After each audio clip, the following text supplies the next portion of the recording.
자, 중3 오늘 수업 못하니까 우리 그 고등 예비과정 국어에서 숙제 나갔던 부분이 있죠. 읽기 본질 이 부분에서 해당되는 범위를 선생님이 미리 설명을 좀 해줄게요. 문제는 잘 풀었어야 하고요. 문제 푼 거 어떻게 풀었는지 스스로들 점검할 수 있게 얘기를 좀 해줄 테니까 잘 보고 그대로 잘 따라서 선생님이 하는 대로 잘 정리해 보도록 합시다. 일단 우리가 그 비문학 지문을 볼 때 어떻게 봐야 되는지가 중심인데, 비문학 지문은 먼저 문단별로 정리를 해주는 게 좋아요. 자, 이 지문이 보통 여러분들이 보게 된 지문이 4문단에서 5문단 정도 수준이라고 생각을 하시면 되고요. 그래서 첫 번째 문단부터 우리가 정리를 하면서 진행을 할 거예요. 첫 번째 문단, 자, 들어가 봅시다. 1997년 초 영국에서 복제항 돌리가 탄생되었다는 소식이 전해졌다. 복제항 돌리는 체세포 복제 방식으로 태어난 최초의 동물이었다. 자, 어떻게 됐다고요? 체세포 복제 방식으로 태어났다라는 게 이제 하나 나왔습니다. 체세포 동물 복제는 한 번 더 나왔죠. 이 얘기가 그러니까 여기에서는 중요한 얘기를 하는 거예요. 사실상 인간 복제도 기술적으로 가능함을 암시하는 것이었다. 근데 여기서 어디로 갔냐면 체세포 동물 복제는 인간 복제까지도 확인이 되는 거예요. 이후 체세포 핵 이식 기술을 이용한 인간 배아 복제의 허용 여부 문제는 사회적 논란의 대상이 되고 있다. 핵심은 뭐예요? 체세포 핵 이식 기술, 이거 어디서 나온 거예요? 복제항 돌리에서 나온 거였지. 이게 여기 나왔고, 자, 이것을 이용해서 뭐가 나왔어요? 인간 배아 복제가 나왔다고 했지. 여기는 어디서? 인간 복제도 기술적으로 가능하다라는 거잖아. 자, 그래서 이것이 사회적 논란의 대상이 된다. 이것은 뭐예요? 인간 배아 복제 허용 여부. 1차적으로는 인간 배아의 지위를 생명의 관점에서 어떻게 평가할 수 있느냐와 관련이 있다. 생명의 관점에서 이걸 생명으로 보느냐 그렇지 않느냐라는 것이에요. 왜냐하면 이유, 배아를 생명체로 보면 이는 결국 환자치료라는 명분으로 생명체를 죽이는 비윤리적 행위가 된다. 어떤 게? 인간 배아를 복제하는 게. 나중에 죽여야 되니까. 이런 상황이 된다는 얘기예요. 첫 번째 문단의 우리의 가장 핵심적인 부분은 뭐예요? 논란이 있다는 거지. 이 복제하는 것에 대해서 인간 배아 복제 허용 여부가 사회적 논란의 대상이 된다. 이게 이제 핵심이에요. 복제항 돌리는 이런 얘기를 끄집어내기 위해서 우리가 이제 이를테면 흥미 유발 그런 요소를 집어넣었다는 거지.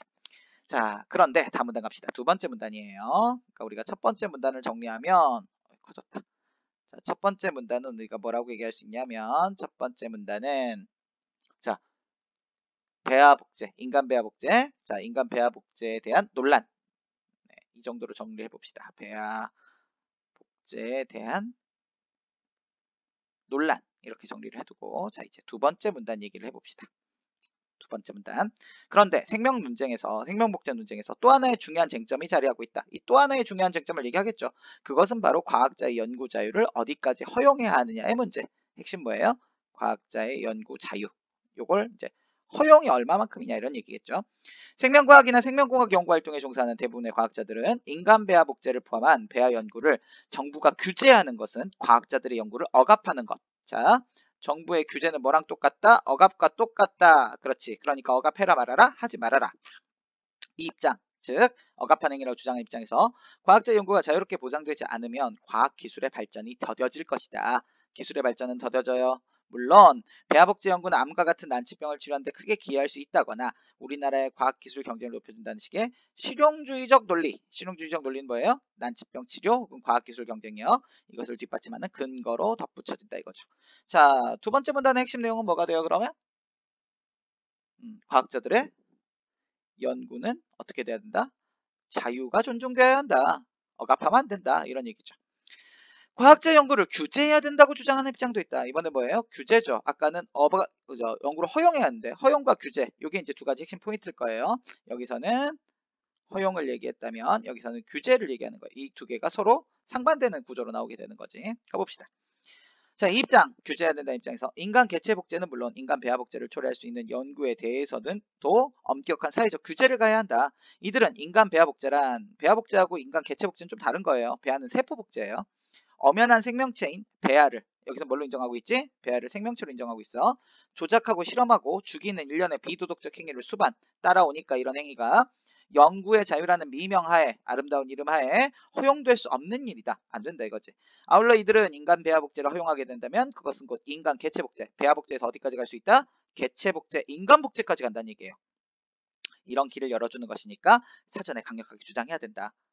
자, 그러니까 뭐예요? 여기는 규제해야 된다는 입장이지. 자, 그럼 세 번째 문단은 연구를 뭐 해라? 규제해라. 규제해야 된다는 여러 가지 입장들을 정리하고 있었어요. 다음 문단 가봅시다. 자, 이번엔 네 번째 문단입니다. 총 5개 문단이네요. 과학자 연구 자유를 중시하는 입장. 자, 첫 번째 입장이었죠. 이 입장에서는 과학은 그 성격상 사회로 분리된 특수한 영역으로 객관적 진리 탐구를 주된 활동으로 삼기 때문에 사회와 무관, 즉 사회의 어떤 도덕관념 이런 것과 관련이 없다는 얘기죠. 그리고 플러스 과학의 진보를 위해서는 과학 연구가 정치나 비과학적 요소에 통제받아서는 안 되고 과학자 공동체 내부의 자율성 원리를 바탕으로 이루어져야 한다고 주장한다. 자율적으로 해라 라는 얘기입니다. 그러나 서로 상반되는 거지. 이 앞에 있는 이론에 반대하는 입장, 즉 규제하자는 입장에서는 현대 과학 연구가 수많은 인력과 자금이 투여되는 거대한 프로젝트의 방식으로 바뀌면서 거대해졌어. 굉장히 거대한 프로젝트가 되었어요. 이 연구 과정 속에서 일부분만을 담당하는 개별 과학자들이 전체 내용을 알 수 있다 없다? 없다. 전체 연구 내용을 파악하고 그것을 잘 총통할 수 있는 여지가 사라졌다. 안 된다 이거지. 그러니까 개별 과학자들은 내가 지금 뭐 하고 있는지 모른다는 얘기예요. 아주 소규모의 부분들만 전담하기 때문에 나머지 부분들이 어떻게 진행된다는지 잘 모른다는 거지. 자, 그렇기 때문에 과학자들의 연구는 경우에 따라 제한되고 규제되어야 한다라고 주장한다라는 거죠. 상반된 두 개의 입장을 같이 정리하고 있어요. 네 번째 문단에서 자, 네 번째에서 우리가 정리하고 있는 것은 자유를 주장해야 된다라는 것과 자유로워야 된다라는 것과 아니다. 규제해야 된다라는 두 가지 입장에 대한 근거들을 따져보았다라고 보시면 됩니다. 마지막 문단 볼게요. 5번째 문단입니다. 현대에는 과학 연구의 자유가 절대적인 것이 아니며 경우에 따라서는 자유가 절대적인 게 아니라는 거죠. 후자 쪽에 조금 가깝죠. 그러니까 두 번째 규제 쪽에. 경우에 따라서는 과학 연구에도 일정 수준의 사회적 규제가 가해져야 한다는 생각이 널리 받아들여지고 있다. 이런 생각 뭐라 그래? 통념이라 그러지. 통념, 사회적 통념, 일반적으로 받아들여지는 생각. 자, 그러나 이것만이 전부가 아니란 얘기죠. 외부의 부적절한 간섭을 받지 않고 연구를 수행할 자유 역시 중요하다. 얘는 전자도 역시 중요하다고 얘기하네. 두 가지를 절충하고 있는 겁니다. 과학 연구의 절대적 자유냐 규제냐는 이분법에서 벗어나 자유, 규제 이렇게 두 개를 나눠버리는 건 이분법, 즉 우리 흔히 뭐라고 얘기하지? 흑백 논리라고 얘기하지. 이거 아니면 저거.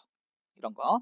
자, 사회적 공동선을 위해 과학 연구의 자유와 그에 대한 규제를 어떻게 조화시킬 것인가에 우리의 지혜를 모아라 라는 얘기니까 5번째 문단의 핵심은 뭐예요? 5번째 문단은 이 두 가지를 어떻게 하자?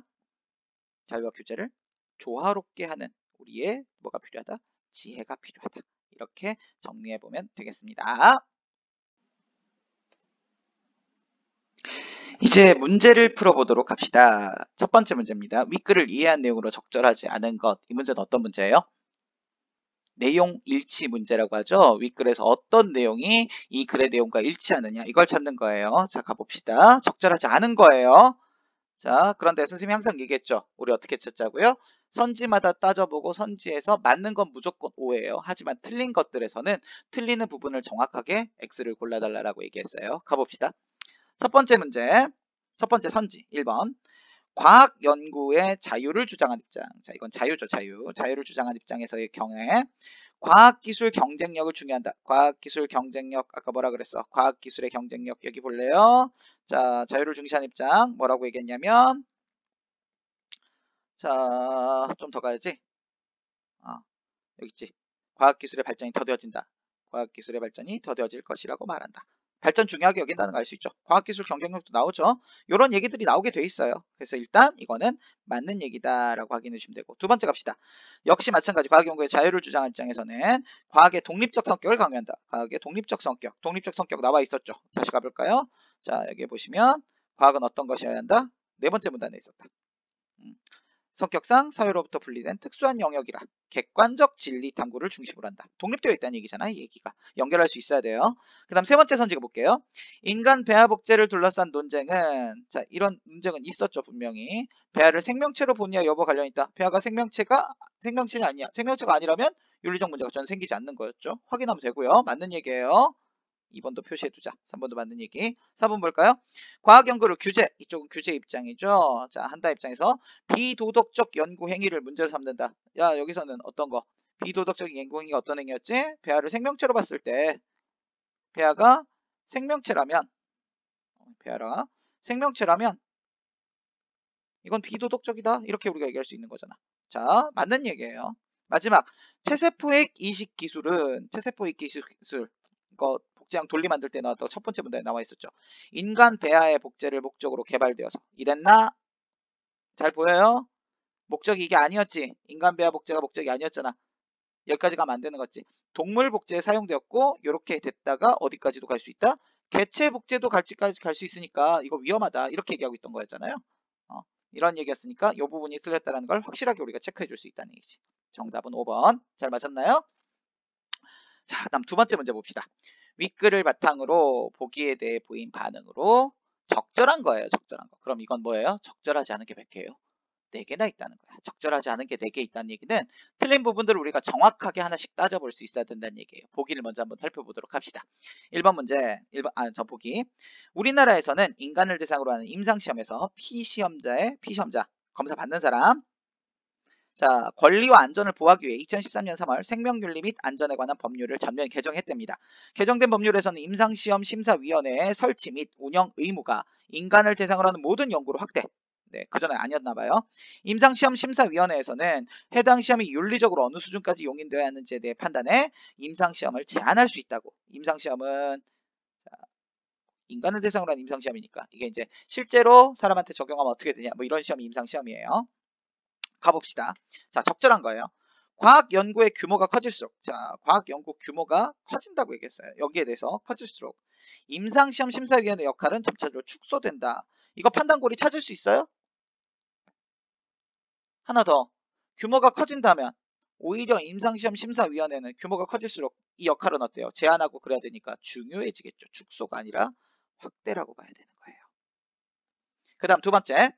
임상시험 심사위원회는 무분별한 과학 연구로 초래될 수 있는 문제를 예방. 너무 정확하지 않아요? 이거? 너무 쉬운 문제잖아. 맞네. 요게 적절. 이게 정답. 3번부터도 확인합니다. 과학 연구의 자율성을 중시하는 입장. 자, 자율성이니까. 자율적이면 임상시험위원회 싫어하겠지. 지지 아니고 반대하겠죠. 자율적이니까. 네 번째. 생명윤리 및 안전에 관한 법률의 개정은 비과학적 요소에 의한 과학 연구 간섭을 통제하기 위해서 뭔 소리래요? 이건 뭘 위해서? 피시험자의 권리와 안전을. 그러니까 요게 틀린 거예요. 통째로. 이런 내용이 아니라 피시험자 즉 인간을 보호하기 위해서죠. 인간의 안전, 권리와 안전을 보호하기 위해서. 네 번째, 개정된 생명윤리 및 안전에 관한 법률에 따라 난치병 치료를 목적으로 이루어지는 모든 과학 연구는 모든 과학 연구요? 자율성이 온전히 부과된다고요? 난치병을 치료하더라도 자, 요게 이제 함정인데 요렇든 말든 무슨 상관이에요. 여기선 그 얘기가 안 나왔잖아. 여기엔 아무것도 없잖아. 여기에는 이 난치병 치료를 목적으로 하는 연구 자체가 어차피 크게 봐서는 어디예요? 크게 봐서는 과학 연구라고. 그러니까 이것도 자율성을 보존한다. 이런 건 말이 안 되는 거라고. 어쨌든 피시험자의 권리가 핵심이잖아요. 요런 건 필요한 정보가 아닌 거야. 근데 이 정보에 이제 눈이 쏙 가게 되면 이거 맞지 않나 이렇게 생각하게 된다는 거지. 이것도 역시 틀린 거 확인하시면 되겠고요. 정답은 2번이 됩니다. 자, 마지막으로 3번을 봅시다. 3번 문제. 읽기의 특성입니다. 가장 기본적인 문제인데요. 보세요. 자, 보기를 먼저 한번 봅시다. 이 글을 읽고 과학기술이 사회에 미치는 영향이 커지고 있는 현실을 고려하여, 자, 현실을 고려했어요. 친구들과 과학 연구의 자유와 규제를 조화시키기 위한 방안에 대해 의견을 나누었어요. 그럼 뭐 하고 있는 거예요, 지금?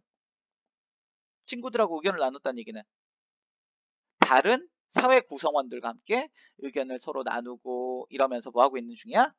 이걸 뭐라고 부르냐면 사회적 상호작용이라고 불러요. 이게 바로 어디에도 있다는 거야? 이것으로서의 읽기의 특징, 우리가 이렇게 정리해 줄 수가 있어요. 자, 세 문제 잘 보셨나요? 자, 다들 잘 맞았을 거라고 생각해요.